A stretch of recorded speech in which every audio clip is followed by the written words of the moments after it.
स्वतंत्र पूर्व वर्ष 1900 में स्थापित ऐतिहासिक क्वीन एम्प्रेस मैरी लाइब्रेरी सदर बाजार आगरा के पुनर्विकास कार्य का लोकार्पण आगामी 30 जुलाई को महामहिम राज्यपाल उत्तर प्रदेश आनंदीबेन पटेल के कर कमलों द्वारा किया जाएगा। इस बहुप्रतीक्षित लोकार्पण समारोह से पूर्व सोमवार को पुस्तकालय परिसर में आमंत्रण पत्र के विमोचन का कार्यक्रम आयोजित किया गया। आमंत्रण पत्र के विमोचन के साथ शुरू हुए कार्यक्रम के बाद उपस्थित अतिथियों ने पुस्तकालय के पुनरुद्धार को लेकर अपने विचार साझा किए। आगरा स्मार्ट सिटी परियोजना के अंतर्गत नवीनीकृत इस पुस्तकालय का लोकार्पण समारोह न केवल एक औपचारिक आयोजन है बल्कि शहर की सांस्कृतिक विरासत के पुनर्जागरण का प्रतीक भी है। इस अवसर पर स्मार्ट सिटी के जीएम अरुण कुमार ने कहा कि क्वीन एक्सप्रेस मैरी लाइब्रेरी का पुनर्विकास स्मार्ट सिटी परियोजना के तहत एक ऐतिहासिक जिम्मेदारी थी जिसे गर्व के साथ पूर्ण किया गया है। ये भवन अब आधुनिक सुविधाओं से युक्त होकर नई पीढ़ी के लिए एक प्रेरणा स्थल बनेगी। Pankaj scanning and pathology research centre के निदेशक डॉक्टर पंकज महेंद्र ने कहा कि ये केवल एक इमारत नहीं बल्कि हमारी पीढ़ियों को जोड़ने वाली एक बौद्धिक और ऐतिहासिक कड़ी है। ये पुस्तकालय आगरा की गौरवशाली विरासत का प्रतीक है। डॉक्टर रेणु महेंद्र ने कहा कि एक पुस्तकालय किसी भी समाज की आत्मा होता है। इस ऐतिहासिक धरोहर के पुनर्निर्माण से शहर की सांस्कृतिक पहचान को नई ऊर्जा मिली है। विमोचन कार्यक्रम में स्मार्ट सिटी आगरा के जीएम अरुण कुमार, समाजसेवी अभिनव मौर्य और महेंद्रू परिवार से डॉक्टर पंकज महेंद्रू, डॉक्टर रेणु महेंद्रू, रोहित करण मंचिस्तान, दिलीप कन्नौजिया, विनोद बघेल ने अपने विचार साझा किए। इस मौके पर पुस्तकालय की librarian Avantika, incredible India foundation के महासचिव अजय शर्मा एवं कन्वीनर ब्रजेश शर्मा सहित अन्य गणमान्य नागरिक, शिक्षाविद और समाजसेवी भी कार्यक्रम में उपस्थित रहे। सर, मैं लाइब्रेरी के बारे में यही बताना चाहता हूँ कि आगरा शहर के लिए यह वो हेरिटेज प्रॉपर्टी है जिसके बारे में आगरा की 80% जनता नहीं जानती थी। ये 119 साल पुरानी हेरिटेज प्रॉपर्टी है जो मिस्टर ए जॉन ने जब क्वींस एलिजाबेथ यहाँ आई थी 119 साल पहले ये एक ट्रस्ट को दी थी लाइब्रेरी चलाने के लिए।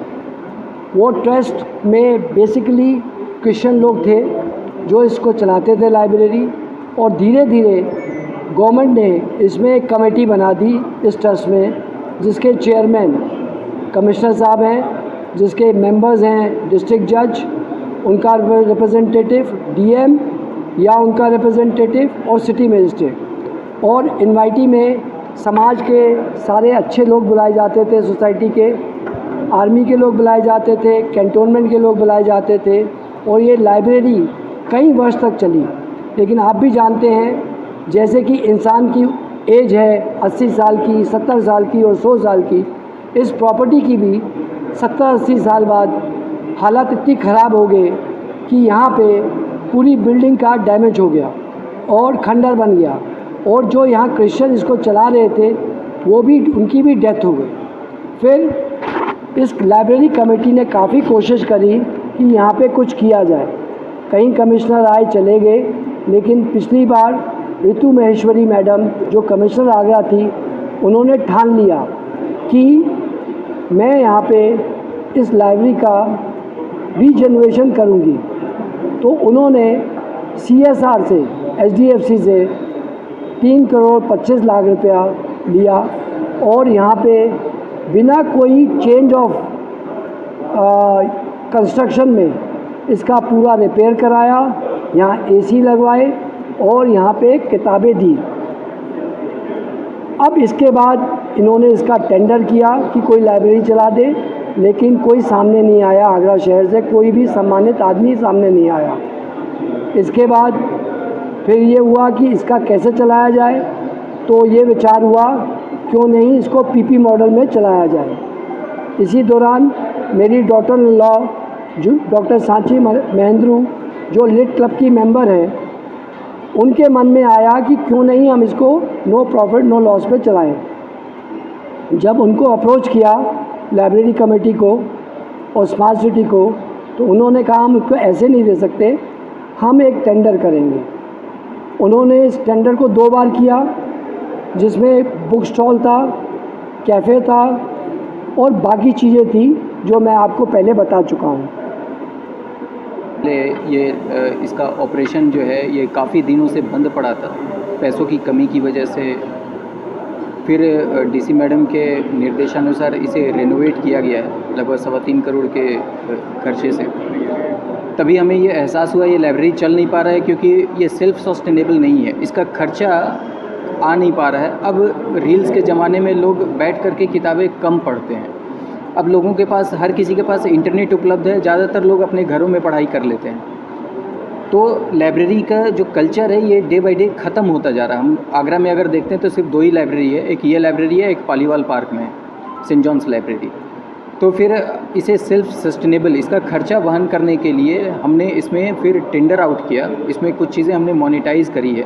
एक कैफ़े के लिए हमने जगह दिया है, बुक स्टोर है, इसके अलावा एडवर्टाइजमेंट स्पेस है, पार्किंग है, और इसमें कोई भी फंक्शंस करने के लिए हमने जगह दिया है, जो पढ़ाई लिखाई से रिलेटेड फंक्शंस कर सकते हैं। आर्ट एंड क्राफ्ट के, बुक लॉन्चिंग, इस तरह की चीज़ें यहाँ पर अलाउ हम कर सकते हैं।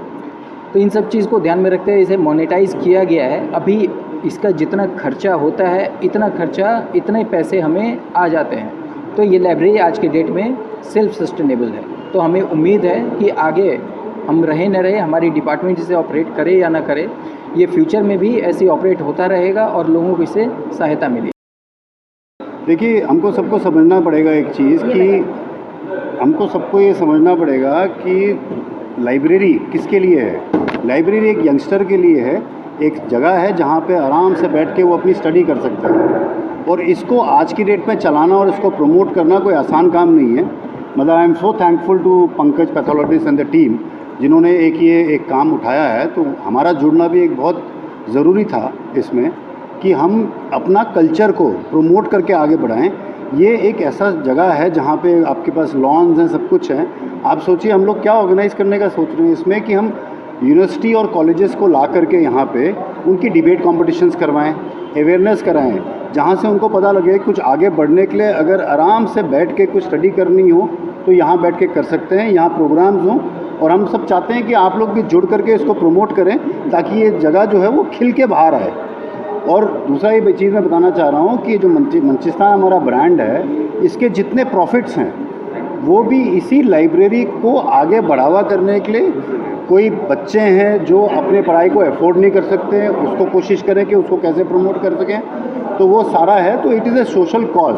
तो हमने भी ये जो अपना आउटलेट खोला है, ये समझ के खोला है कि CSR के थ्रू, कॉर्पोरेट सोशल रिस्पॉन्सिबिलिटी के थ्रू हम क्या कंट्रीब्यूट कर सकते हैं आगरा को, ये सोचते हुए हम आगे बढ़ेंगे। आपके सब, जैसे कि आप सबको मालूम ही है कि इस लाइब्रेरी के रख रखाव की जिम्मेदारी Pankaj scanning and pathology research centre ने ली है।